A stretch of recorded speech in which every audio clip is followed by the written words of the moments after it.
శక్తి అమ్మగురావా తల్లి విరావా అమ్మగురావా జై జై దుర్గా శక్తికి అనేక జన్మ సంప్రాప్త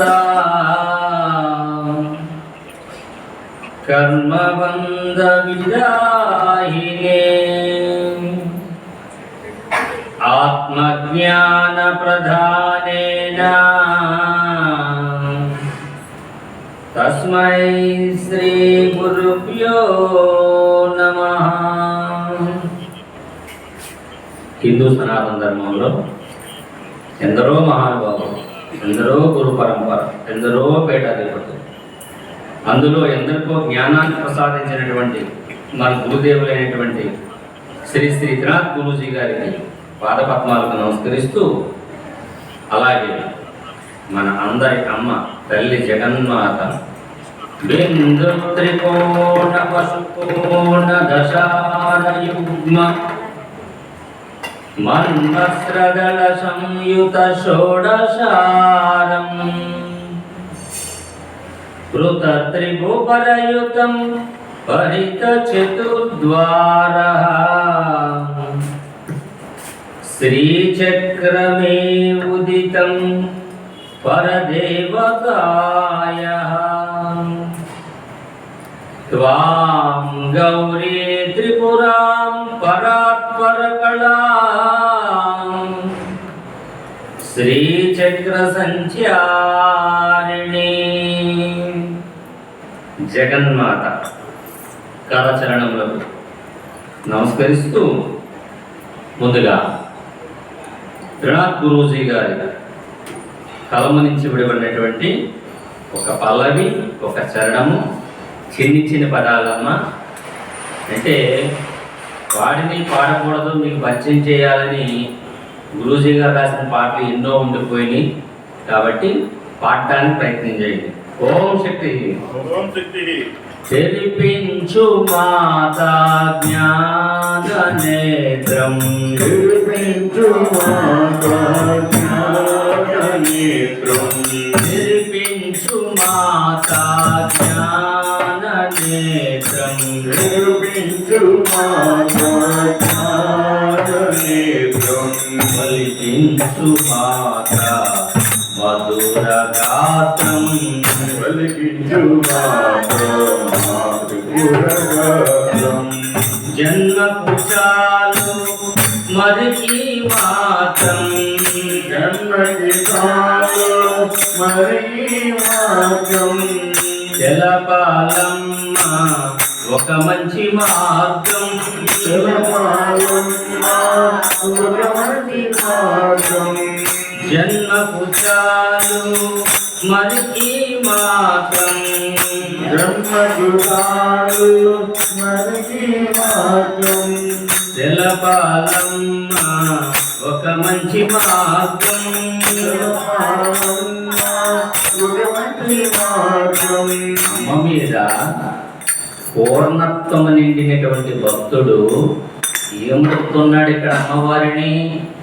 డబ్బు అడుగుతుల్లే, చదువు అడుగుతుల్లే, అందమైన పెళ్ళాన్ని అడగడంలే, కూర్చోబడడంలే, ఏమడుగుతున్నాడు? జ్ఞాననేత్రాన్ని తెరిపించమంటున్నాడు. అమ్మవారిని అడిగేది అది. ఎంతకాలం సత్సంగానికి వస్తే ఉపయోగం ఉందండి? మనకు తెరవలసింది, మనం ఇలా చూసేది మామూలు చూపు, మామూలు నేత్రాలు. ఇలా మనందరినీ చూస్తున్నాం, మామూలు నేత్రం. కన్నును మూసి చూస్తాం. ఇలా చూస్తున్నటువంటి దృశ్యాన్ని ఒక సాధకుడు ఎవరైనా సరే, ఎన్ని సత్సంగాలకు వచ్చామనేటువంటిది కాదు, ఎన్ని ఏళ్ళు చేసేవనేటువంటిది కాదు, నేను ఎలా చూస్తే మీరు ఎలా కనపడుతున్నారో, నేను అలా కళ్ళు మూసుకున్నప్పుడు ఏదైతే కనిపిస్తుందో అది జ్ఞాననేత్రం. ఎవరికైనా ఓపెన్ అయిందా? అవ్వలేదు. కనీసం కళ్ళలోనైనా ఓపెన్ అయిందా? అవ్వలేదు. పుల్లయ్య వ్యాపారం వచ్చినట్టే.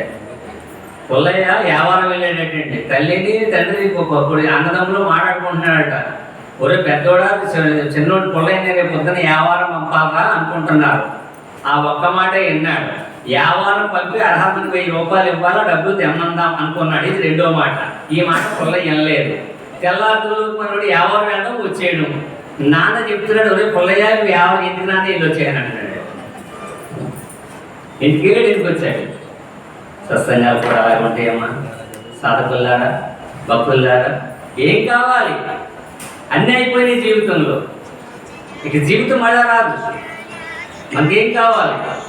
జ్ఞానం. అమ్మను చూడగలగాలి, అమ్మ స్టడీ వినగలగాలి, అమ్మ మాట వినగలగాలి. అందుకే ఇప్పుడు ఏం కోరుకుంటున్నాం? అమ్మవారి దగ్గర గుడికి వెళ్ళి అమ్మ నాకు 1 కోటి రూపాయలు కావాలంటే రాదు. అది ఎందుకని పూర్వజనంలో లేదు. మేము కోరుకున్నాం 5 ఏళ్ళ నుంచి. ఇప్పుడు రూపాయి అయితే ఒకటి ఆవిడ మేము ఏమి సంపాదించుకున్నాము తప్ప ఆవిడ ఏనాడు రూపాయి తెచ్చేవలేదు మాకు. మేము అడుగుతున్నాం, మాకు అది కావాలి ఇది కావాలని. అబ్బే ఇవ్వడం కానీ ఇస్తుంది, ఇవ్వగలదు ఆవిడ. ఎప్పుడు? మన జీవితంలో ఉన్న ప్రారంభం పరిపూర్ణంగా పోవాలి.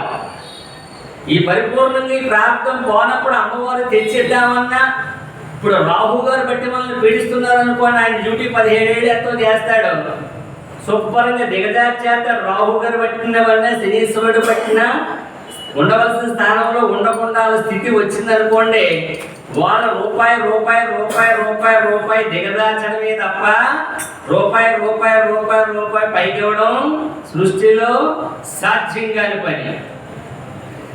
మరి అమ్మవారు ఎప్పుడు ఇస్తుంది? ఒకవేళ భయాన్ని ఇవ్వాలని అనుకుందనుకోండి, ఈ రాహు గారు ఆ డబ్బులు మాయం చేసేస్తాడు ఎవరెవడు. ఒకవేళ ఇవ్వాలనుకున్నాను అనుకోండి, అమ్మవారు అమ్మా ధర్మమా నా డ్యూటీ నేను చేయనవ్వా, నన్ను ఎందుకు పంపేవు?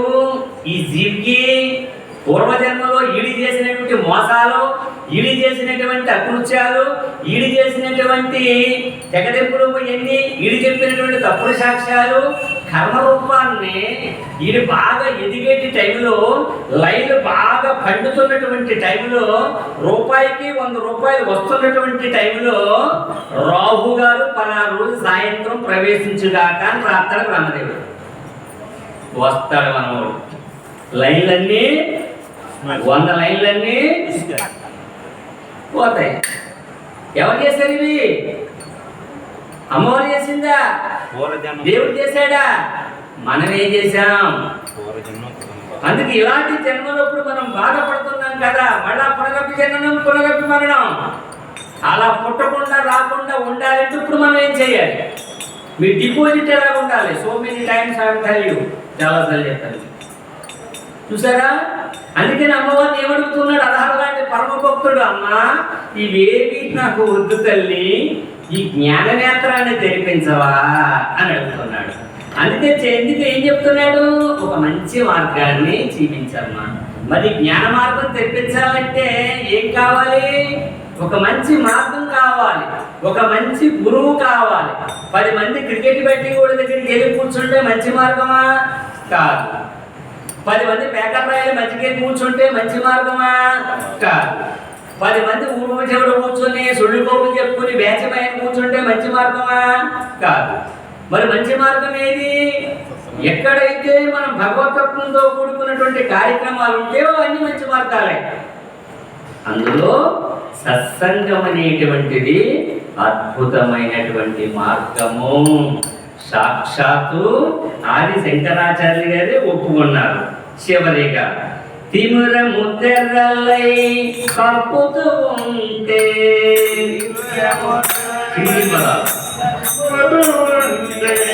తిమిర ముద్దెర్రలై కప్పుతూ ఉంటే,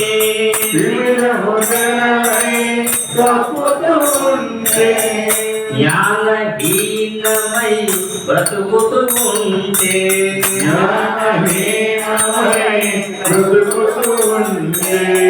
దారి తెలియక తిరుగుతూ ఉంటే,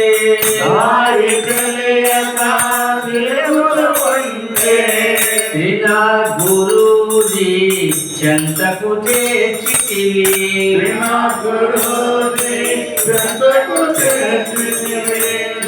తిమిరము తెరలే. తిమిరం అంటే అజ్ఞాన సంగతి ఎవడ కావాలి, ఆ గుడి లేదు బడి లేదు ఎవడ కావాలి అని, ఆ పాటలు లేని భజనలు ఎవడ కావాలి అని, ఆ వెంకట బాబు ఊరేగింపులు అయ్యేవి అన్ని ఎవడ కావాలయ్యా. జీవితం ఎందుకు ఉంది? ఎంజాయ్, ఆనందంగా బతకడానికి ఉంది. ఇవన్నీ వేస్ట్. తిమిరం అంటే అట్లాంటి అజ్ఞానం, ఒక మాయ.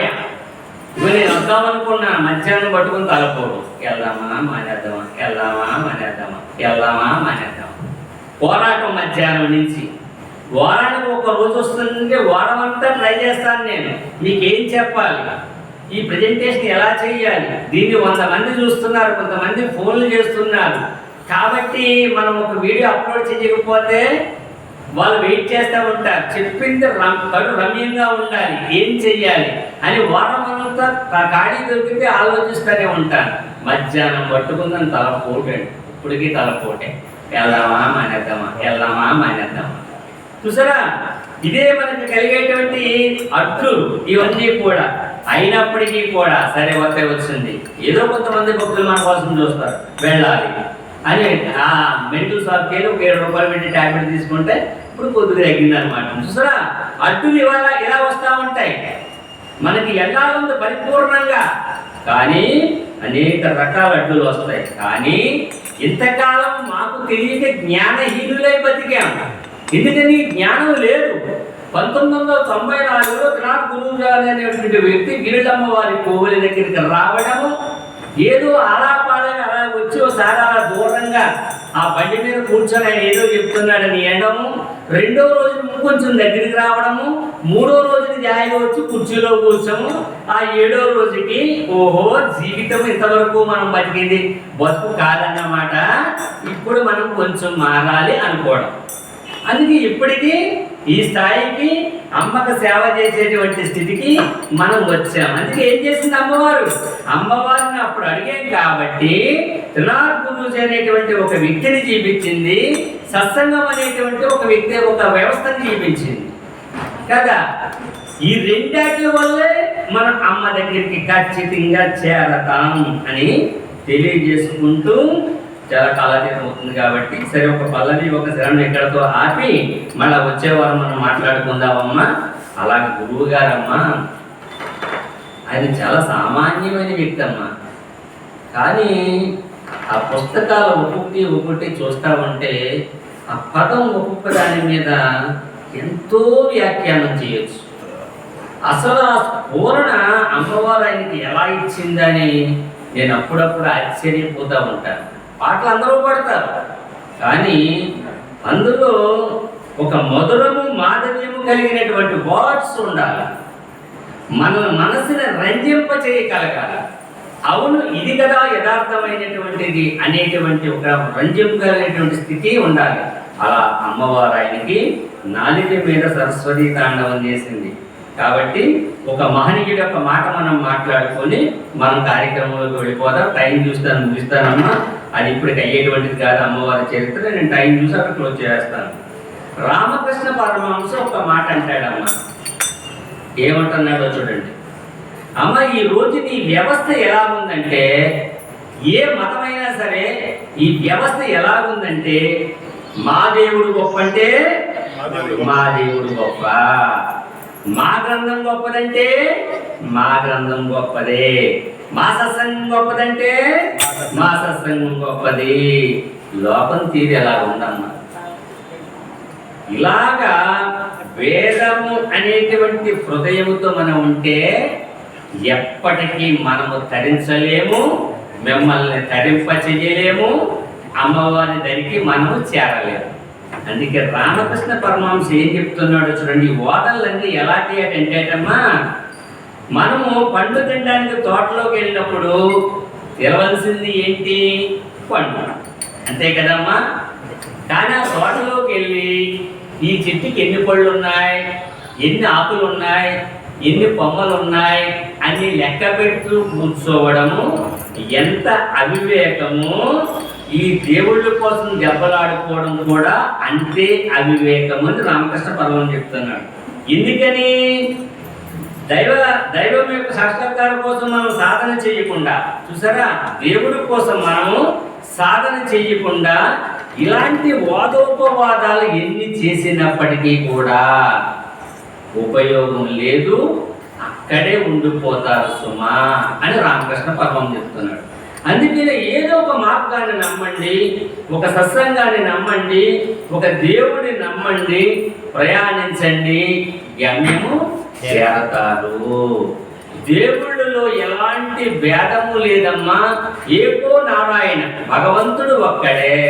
నదులన్నీ కూడా ప్రయాణం చేసి చేసి చేసి చేసి ఒక సముద్రములో కలిసినట్లుగా ఈ దేవతలంతా వివిధ రూపాలతో ఉండి ఉండి ఒక సముద్రములో కలిసిపోతే ఏకత్వం ఎలాగ అయితే అయిపోతుందో ఈ వ్యవస్థ అంతే, ఈ సృష్టి అంతే. అవసరాన్ని బట్టి అనేక రూపాలు వచ్చినాయి తప్ప భగవంతుడు మాత్రము ఒక్కడే. ఈ రహస్యాన్ని ఎవరైతే తెలుసుకుంటారో వారు ఎప్పటికైనా సరే పరమాత్మ చెంతకు చేరుకుంటాడు, ఖచ్చితంగా ఆ పాదాలలో కలిసిపోతాడు. అందుకనే సాధకునికి భక్తులకి భేదభావము ఎప్పటికీ ఉండకూడదు. ఇప్పుడు మీకు విష్ణు సహస్రం పారాయణ చేశారు 10 ఏళ్ళు, అబ్బాయి 10 ఏళ్ళు మనకి చేస్తున్నాను ఏం ఉపయోగం లేదు అని అనుకున్నారు. లలిత మొదలెట్టారు. నాలాంటి ఎవరో లలిత కోసం చెప్పడం వల్ల లలిత ఒక 10 ఏళ్ళు పారాయణ చేశారు. అబ్బాయి ఇది ఏ ఉపయోగం కనపడతలేదు, హనుమాన్ చాలీస అయితే మంచి బాగుందట, ఆ హనుమాన్ చాలీస మొదలెట్టారు. దీన్ని ఒక 10 ఏళ్ళు పారాయణ చేశారు. అబ్బాయి ఇది ఉపయోగం లేదట. ఇక్కడికి ఎంతకాలం కలిసింది? 30 ఏళ్ళు కలిసిపోయింది. కానీ విష్ణుమూర్తి అనుకుంటున్నాడట 10 ఏళ్ళు పారాయణ చేశారు కదా, ఈవేళ సాయంత్రం వెళ్ళి అనుగ్రహిద్దాం అనుకున్నాడట. మనం ఎక్కడ మారిపోయాం? ఇందులో మారిపోయాం, లలితలో మారిపోయాం.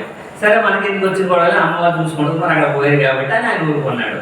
సరే అమ్మ 10 ఏళ్ళు పూర్తయింది, అమ్మవారు కూడా అయ్యో నా బిడ్డను అనుగ్రహిద్దాం అని అనుకుంటుందట ఇవాళ రాత్రికి. మనం ఎక్కడ మారిపోయాం? హనుమాన్ చాలీసలో మారిపోయాం లేదా? అందుకని ఒక మంత్రము, ఒక స్తోత్రము నమ్మండి, ఖచ్చితంగా ఫలితాన్ని తీసుకెళ్ళాలి. మిగిలిన నేను చదవద్దని అంటలే. ఎన్ని మీరు చదువుకున్నా మీ ప్రధానుడు ఎంతో మంది దేవుళ్ళు అన్నారు. నా హృదయముల నిత్యం అమ్మవారు తప్ప మరొకరి చోటు లేదు. ఎంత ఎగేసిపోయి ఎంకనబాబు అన్నా నాకు ఇష్టం ఉండదు. కనపడతాడు ఆయన, స్వామి నమస్కారం అంతే. ఆయన్ని నేనేం అడగను, ఆయన నాకేం చేయక్కర్లే. నేను అడిగితే కదా ఏం చేయడానికి. కానీ నా హృదయంలో ఎవరున్నారు? ఒక అమ్మవారు నిండుగా. ఆవిడే ఏం చేసినా ఆవిడే చెయ్యాలి. ఈవిడి చెయ్యలేనటువంటిది మరెవరో చేయలేడు. సాయిబాబా చేయలేడు, ఒక వెంకటబాబు చేయలేడు, ఒక రాముల వారు చేయలేడు. ఎందుకని వీళ్ళంతా ఒకటే కదా, వీళ్ళందరూ ఒకటే కదా, దేవుడు ఒక్కడే అనుకున్నాం కదా. ఇప్పుడు తీపి పదార్థాలు ఎన్నో ఉన్నాయి, అందులో మూలం ఏంటండి? పంచదారే కదా. ఇది మానవుడు గ్రహించాలి. అందుకే దేన్నైతే పట్టుకున్నామో చనిపోయేదాకా దానితోనే ఉండాలి.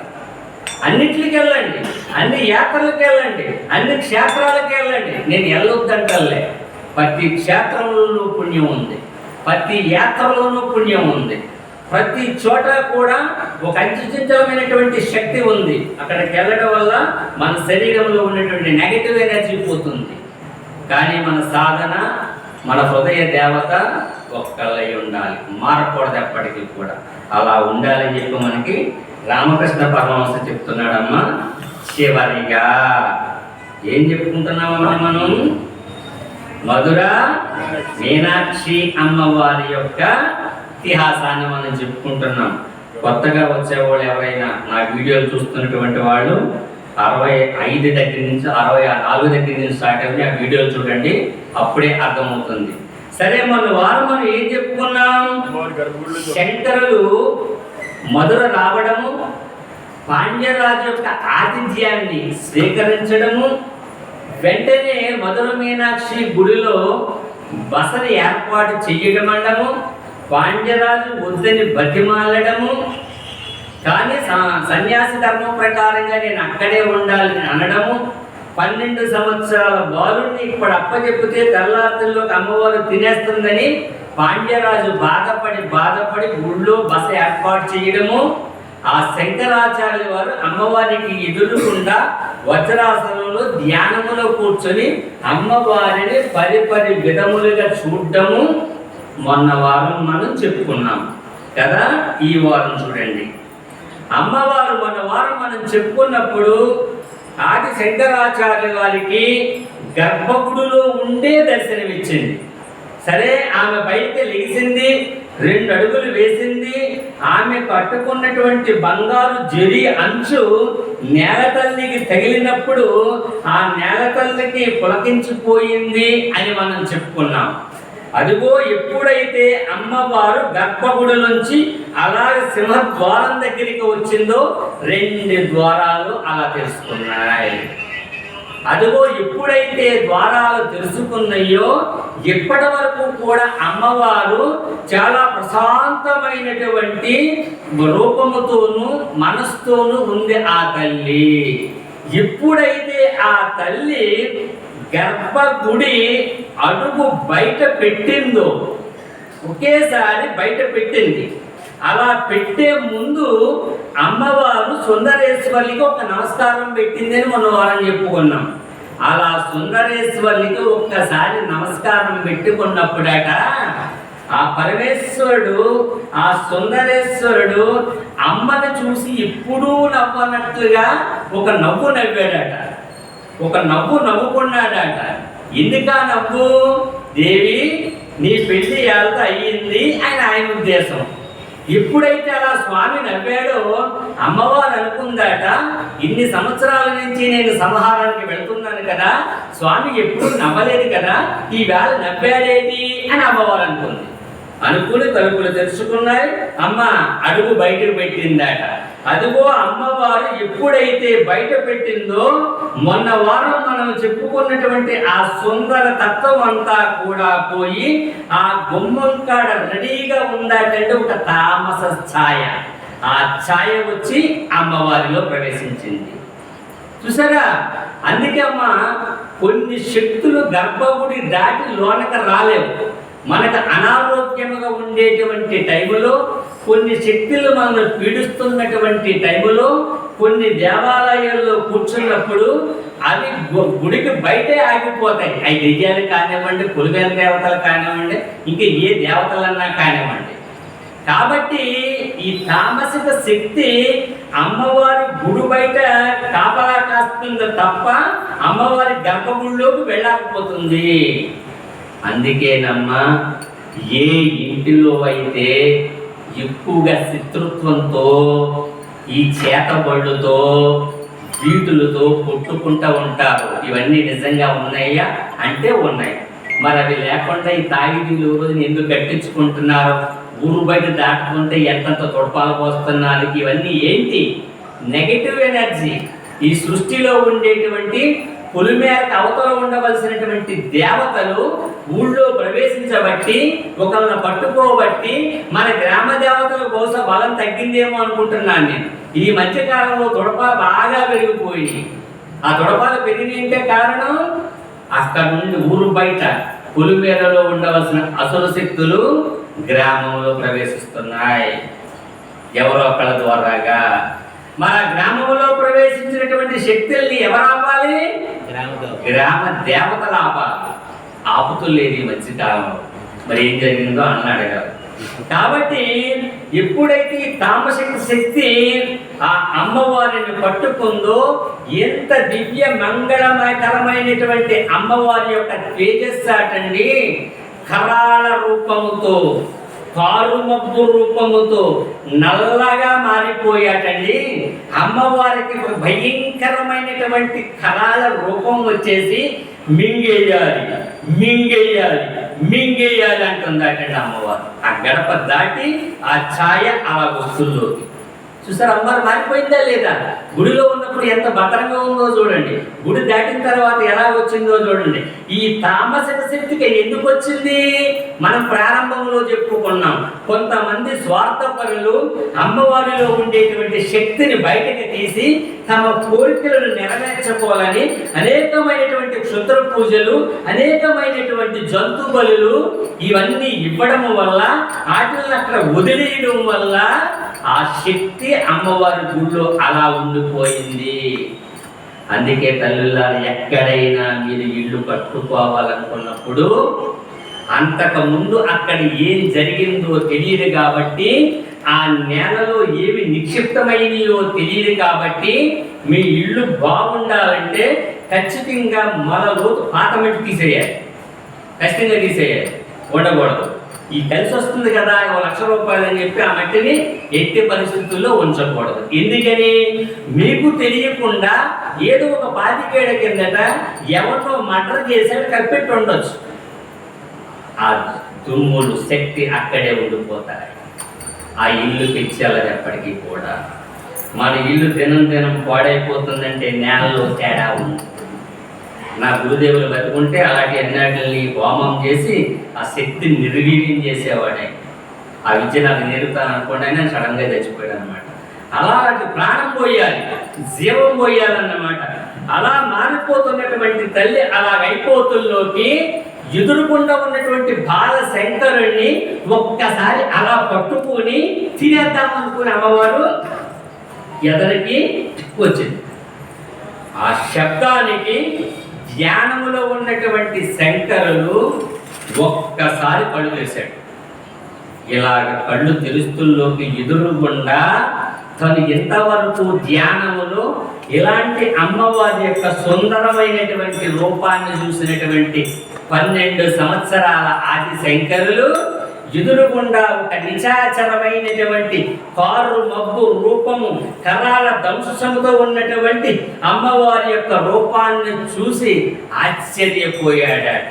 ఆశ్చర్యపోయి నేను చూసిన అమ్మ ఇంతవరకు ఈవిడేనా అని అనుకున్నాడట. అనుకున్నాట తల్లి ఏ రూపంలో ఉన్న తల్లే కదా అని శంకరులు అమ్మవారిని ధ్యానము చేస్తున్నాడట. షడాధార పంకేరు హర్విందరాజా తుషమాంతరాలేతి తేజోల సతతం సుధామండద్రావయంతిం పిబితం స్వదామూర్తిమీడే చిదానంద రూపం అంటున్నాడు. చూసారా అమ్మవారిని ఎలా వర్ణిస్తున్నాడు చూడండి. అంత భయంకరమైనటువంటి రూపం నుంచి కూడా చూసి శంకరుడు ఏమాత్రం భయపడకుండా, అమ్మా ఇది నీ రూపము కదా, నీ రూపము కాదు, ఇది నీ రూపము ఎలాంటిదట, సుధామూర్తి మీడే చిదానంద రూపం, ఇలాగ కనిపించేటువంటి ఈ రూపము కదమ్మా. ఇంకా ఒక సాధకుడు ఇంకా లోనకెళితే అమ్మవారి యొక్క దివ్యమైనటువంటి శక్తితో కూడుకున్నటువంటి ఆ తల్లి రూపాలు, ఎన్నో రూపాలు సాధకునికి దర్శనమిస్తుందన్నమాట. అదిగో ఎప్పుడైతే శంకరులు అమ్మవారిని ఎంత గొప్పగా చెప్పాడో, అమ్మవారి మనస్సులో ఉన్నట ఒక్కసారి ఒక చెంబుడు పసుపు నీళ్ళు తీసుకుని అలా ముఖం మీద కొడితే ఎలా ఉంటుందో అమ్మవారి మీద ఒక జల్లు జల్లునట్టు ఆమె హృదయానికి అనిపించిందాట. వెంటనే కూడా అమ్మవారి మనస్సులో అనుకుందాట, ఆహా ఈ చిన్న డింబకుడు నా యొక్క చిదానంద రూపాన్ని ఎంత అద్భుతంగా చెప్పాడు. చూసారా అమ్మ మనసు మారిపోతుంది. అప్పుడే ఎలా మారుస్తున్నాడో చూడండి. కరాల దంశముతో ఉన్నటువంటి అమ్మవారికి ఈ పద్యాన్ని చెప్పి సుధానందమూర్తి చిదారూపం అనగానే అమ్మవారి యొక్క మనసులో ఆలోచన మొదలయ్యిందట. అమ్మ అనుకుంటుందట, అవును నేను చిదానంద రూపాన్ని, మరి ఇలాంటి రూపాన్ని నేను ఇలాగ అయిపోవడం ఏంటి, ఎందుకు నాకు ఇలా వస్తుందని అమ్మవారు తనలో ఆలోచన మొదలు పెట్టిందట. వెంటనే శంకరులు మళ్ళా చూసారా అమ్మవారి ఆలోచన అందుకుంది.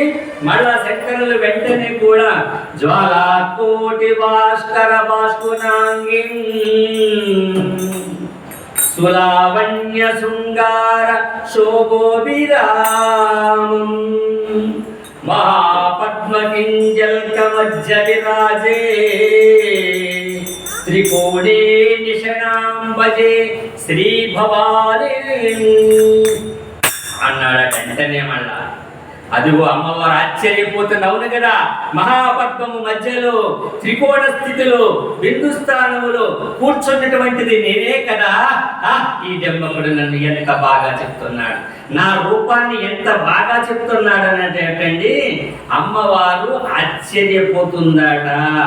అందుకే ఆ జగజ్జనని అనుకుంటుందట, ఎవరి బాలుడు, ఎవరి కుర్రోడు అర్థమీరిన నేత్రాలతో పారవశ్యంతో నన్ను చుట్టుతున్నటువంటి ఈ దెబ్బకుడు ఎవరు అని చెప్పేసాడండి. అమ్మవారు అనేక రకాలుగా ఆలోచిస్తుందట. ఆలోచిస్తూ అప్పటికి అనుకుంటుందట అమ్మవారు.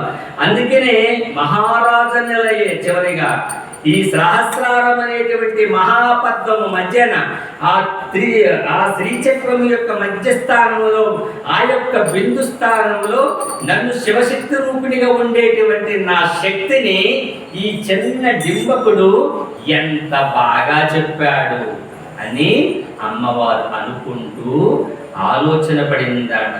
ఏంటి నేను ఎలాగైపోయాను, ఎందుకు నేను ఎలాగైపోయాను, అవును నా అసలు రూపం అదే కదా, తల్లిదయ్యుండి నేనే ఈ సృష్టిని ఇలా తినేస్తే ఎలాగా, ఈ డెంబకుడు నన్ను చూసి భయపడకుండా నా యొక్క ఉనికిని నా యొక్క శక్తిని ఇంత ఎలా చెప్తున్నాడు ఏంటి అని అమ్మవారు ఆలోచనలో పడిందాడ. వచ్చే వారము ఈ ఆలోచనల నుంచి అమ్మవారు మరి ఏ స్థాయికి వెళ్తుందో, అమ్మవారిని ఈ శంకరుడు ఏ రకంగా మెప్పిస్తాడో, ఎలాగ అమ్మవారిని ముగ్గులోకి దింపుతాడు, అమ్మవారిని ఇక్కడ ముగ్గులోకి దింపుతాడు. అమ్మవారు అడుగుతుంది, వచ్చేవారని చెప్తాను, నాయన నీకు ఏం కావాలని అడుగుతుంది. ఇవన్నీ స్తోత్రం చేస్తే అమ్మ ఆనందపడిపోయి ఏం కావాలని అడుగుతుంది.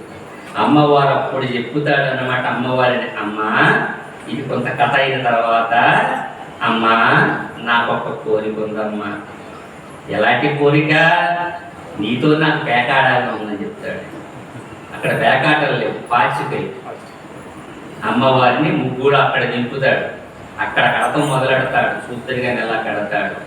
అందుకు వచ్చేవారం అమ్మవారు ఏం చేస్తుందో, శంకరులకు ఏమిస్తుందో, శంకరులు ఏమడుగుతాడో, సాక్ష్యంగా ఎవరిని పెడతాడో, ఎక్కడెక్కడ అమ్మవారిని బంధిస్తాడో అనేటువంటి విషయాలు కొద్ది వర్షం వచ్చేవారని చెప్పుకుందామమ్మా. సర్వం శ్రీ కల్పమాశ్రమకు హరి ఓం ఓం శక్తి. ఇలా మీ కథ